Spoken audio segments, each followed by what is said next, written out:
തേങ്ങ വറുത്തരച്ച ചൂരക്കറിയാണ് നമ്മൾ ഇന്നിവിടെ തയ്യാറാക്കാൻ പോകുന്നത്.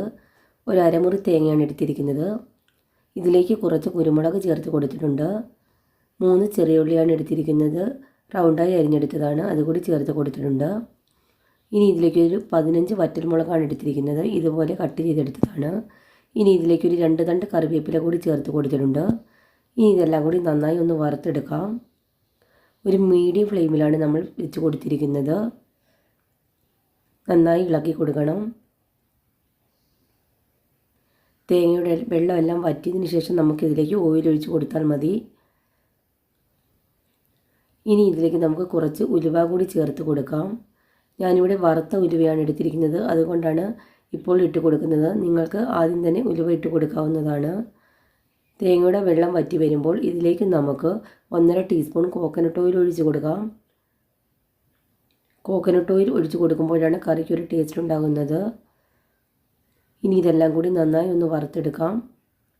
ഇനി ഒരു 2 മിനിറ്റ് നേരം ലോ ഫ്ലെയിമിലിട്ട് ഒന്നുകൂടി ഒന്ന് മൂപ്പിച്ചെടുക്കാം. ഇത്രയും മതിയാകും. ഇനി ഇതിലേക്ക് നമുക്ക് മസാലകൾ ആഡ് ചെയ്ത് കൊടുക്കാം. 1.5 ടീസ്പൂൺ മല്ലിപ്പൊടി എടുത്തിട്ടുണ്ട്. 1/2 ടീസ്പൂൺ മഞ്ഞൾപ്പൊടി എടുത്തിട്ടുണ്ട്. ഇനി ഇതിൻ്റെ പച്ചമണം മാറുന്നത് വരെ നന്നായി ഒന്ന് ഇളക്കി കൊടുക്കാം. ഇത്രയും മതിയാകും. ഇനി ഇത് തണുത്തതിന് ശേഷം നമുക്ക് അരച്ചെടുക്കാം. മീൻ ഇതുപോലെ കഴുകി ക്ലീൻ ചെയ്ത് വെച്ചിട്ടുണ്ട്. ഇത് നമുക്ക് മാറ്റി വയ്ക്കാം. ചട്ടി ചൂടായതിലേക്ക് നമുക്ക് അരച്ച് വെച്ചിരിക്കുന്ന മിക്സ് ചേർത്ത് കൊടുക്കാം. ഇനി ഇതിലേക്ക് നമുക്ക് ആവശ്യത്തിനുള്ള വെള്ളം ചേർത്ത് കൊടുക്കാം. കുറച്ച് വെള്ളം കൂടി ചേർത്ത് കൊടുക്കാം.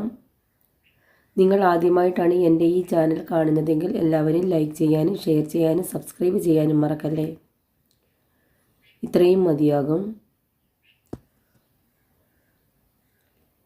ഇനി ഇതിലേക്ക് നമുക്ക് പച്ചമുളക് ചേർത്ത് കൊടുക്കാം. ഞാനിവിടെ 3 പച്ചമുളകാണ് എടുത്തിരിക്കുന്നത്. ഇതുപോലെ കട്ട് ചെയ്ത് കൊടുത്തിട്ടുണ്ട്. ഇനി ഇതിലേക്ക് ആവശ്യത്തിനുള്ള ഉപ്പ് കൂടി ചേർത്ത് കൊടുത്തിട്ടുണ്ട്. പുളി ചേർത്ത് കൊടുത്തിട്ടുണ്ട്. ഇനി കറിയെല്ലാം നന്നായി ഒന്ന് തിളച്ച് കിട്ടണം.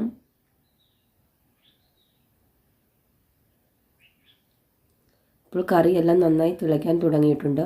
ഈ സമയം നമുക്ക് ക്ലീൻ ചെയ്ത് വെച്ചിരിക്കുന്ന മീൻ ഇതിലേക്ക് ചേർത്ത് കൊടുക്കാം.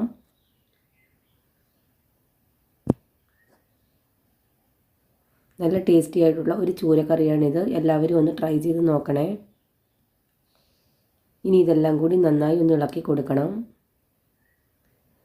മീനെല്ലാം കറിയിലേക്ക് മുങ്ങിക്കിടക്കുന്ന രീതിയിലാക്കി കൊടുക്കാം. ഇത് നമുക്കിനി മൂടി വെച്ച് ഒരു 20 മിനിറ്റ് നേരം മീഡിയം ഫ്ലെയിമിലിട്ട് കുക്ക് ചെയ്തെടുക്കാം.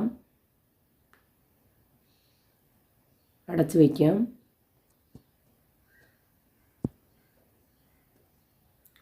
ഇപ്പോൾ ഒരു 10 മിനിറ്റ് ആയിട്ടുണ്ട്. കറി ചെറുതായി ഒന്ന് കുറുകി വന്നിട്ടുണ്ട്.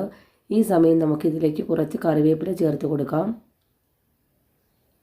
ഇനി ഒരു ലോ ഫ്ലെയിമിലിട്ട് ഒരു 10 മിനിറ്റ് നേരം കുക്ക് ചെയ്തെടുക്കുക. അപ്പോഴത്തേനും മീൻ കറിക്കകത്ത് നന്നായി എണ്ണ തെളിഞ്ഞ് വരും. ഒന്നുകൂടി ഒന്ന് മൂടി വെച്ച് കൊടുക്കാം. ഇപ്പോൾ ഒരു 10 മിനിറ്റ് ആയിട്ടുണ്ട്. കറി നന്നായി കുറുകി എണ്ണയെല്ലാം തെളിഞ്ഞ് വന്നിട്ടുണ്ട്. ഈ സമയം നമുക്ക് ഉപ്പൊക്കെ കറക്റ്റാണോ എന്ന് നോക്കണം. നിങ്ങൾക്ക് എൻ്റെ ഈ വീഡിയോ ഇഷ്ടമായെങ്കിൽ ലൈക്ക് ചെയ്യാനും ഷെയർ ചെയ്യാനും സബ്സ്ക്രൈബ് ചെയ്യാനും മറക്കല്ലേ. Thank you.